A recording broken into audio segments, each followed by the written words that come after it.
Hello. So in this episode of Writing Notes, we're going to talk about confirmation bias, what it is, and why we as writers need to know about it. So confirmation bias is basically the fancy psychological term for the principle that we as human beings want to believe the thing that we already believe. So to elaborate on this a little bit more, confirmation bias is a particular psychological principle. It's a principle that describes or explains the way in which we read and the way in which we think. So the key component here, at least for us as writers, is that readers are more likely to be convinced by evidence that supports what they already believe, even if that evidence is unreliable.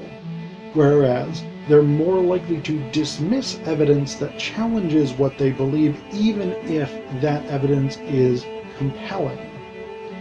This is something we see all the time in politics, especially in the US.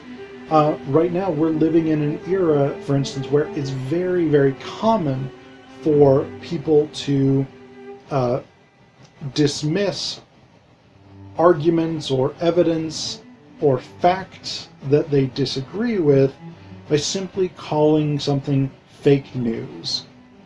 So some people have even argued that we live in a post-fact era, or a post-truth era. This idea that there's not necessarily an objective reality that I have to come to terms with, but my political or ideological reality is sufficient. So we see this again all the time.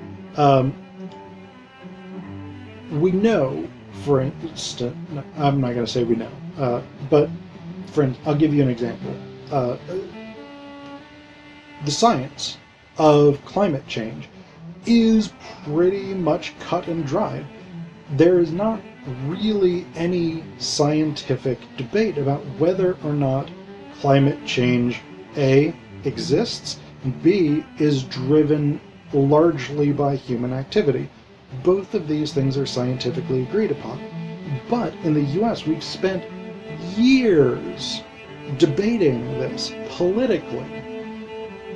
And the people who, for instance, are invested in the idea that climate change either isn't real or isn't driven by human activity will glom onto even the most unreliable evidence to prove that their position is accurate, to prove that climate change isn't real or isn't driven by human activity. It doesn't matter if the particular scientist who's created that information is discredited. It doesn't matter if the methodology is flawed. It doesn't matter if the data doesn't actually prove what the scientist is saying that it does, whatever it is. And it doesn't matter how many reliable, reputable, accurate scientific studies you show that person, they're going to remain convinced that in some way that data is all manipulated. Again, we see this with, for instance, the gun control debate on both sides. Neither people who are pro-gun control nor people who are anti-gun control are going to be persuaded by data presented by the other side because, and actually this is partially a reasonable skepticism, but because both sides do actually manipulate and misrepresent data in the gun control debate. But even when data is reliable and even when it's presented accurately and ethically, people on whichever side are more likely to reject that data and accept even unreliable data that supports the position they already hold. So this is something that we as writers need to be very, very aware of. because it can make it extremely difficult to persuade people on the other side of a debate. Especially, again, if you're involved in a hot-button debate, a hot-button issue debate. Gun control, abortion rights, raising the minimum wage, legalizing marijuana used to be one, but I feel like there's much less opposition to that in 2012 than there once was. But you get what I'm saying here. One of the pitfalls that writers often fall into, and not just student writers, but professional writers, people who make a living writing to try and persuade others. If you present evidence that's persuasive to you, but not necessarily persuasive to the people that you are addressing, you will not convince them. I mean, especially with mainstream hot-button issues like gun control, abortion rights, etc., etc., chances are that the other side has already seen most of the points that you are going to make. And their confirmation bias is telling them that point is unreliable, that point is fake news, whatever it is.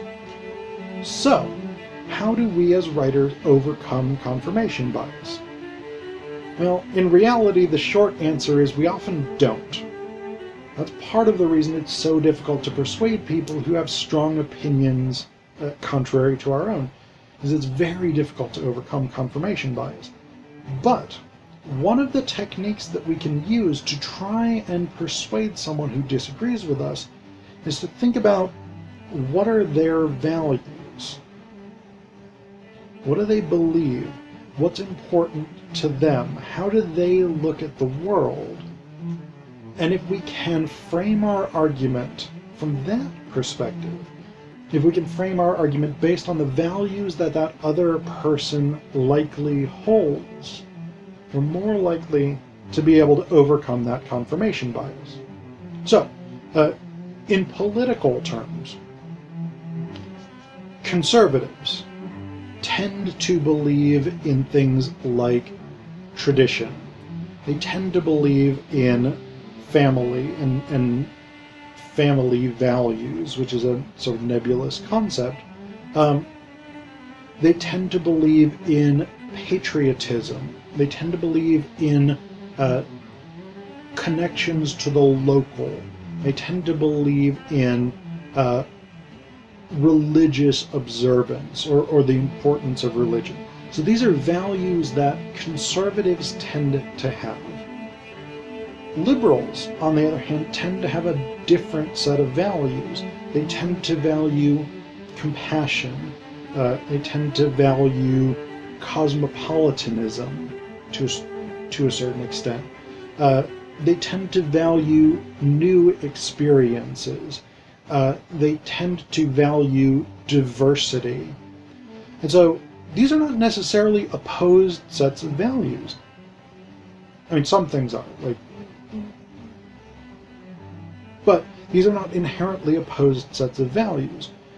And so, if you can take your, say, conservative position and you can present it in a context of values held by liberals, you're more likely to persuade a liberal to at least consider your position than if you present it from the position of conservative values. So to give them a slightly more concrete example, if you are a conservative and you believe in Second Amendment rights, you're opposed to gun control, if you can put that in the context of, say, social justice, if you can say, well, if it was easier for, say, African Americans, Hispanics, American Indians, etc., to get guns legally, they would better be able to defend themselves against race-based violence. Then you have an argument for gun control coming out of a social justice perspective. So you're taking a value that liberals are more likely to identify with, and you're making a conservative argument from that perspective, this is going to be much more persuasive, or you're more likely to get a liberal to listen to you if you're taking the argument from that perspective than if you're saying, Second Amendment, constitutional rights, I have the right to self-defense and to overthrow the government and whatever it is. Like, those are not going to be those are not going to be arguments that are going to appeal to a liberal audience. And so they're not going to persuade your liberal readers to consider your argument. And again, the same thing works the other direction. If you can present a liberal position, like say the Green New Deal, from conservative to appeal to conservative values, like say the traditional family structure, like say order and so natural stewardship, something like this. Natural stewardship kind of bridges both liberal and conservative values, depending on how you spin it. Keep that in mind if you're making an argument about natural conservation. But again, if you can present something in a way that's going to be compelling to your reader rather than necessarily just compelling to you, you're more likely to overcome that confirmation bias.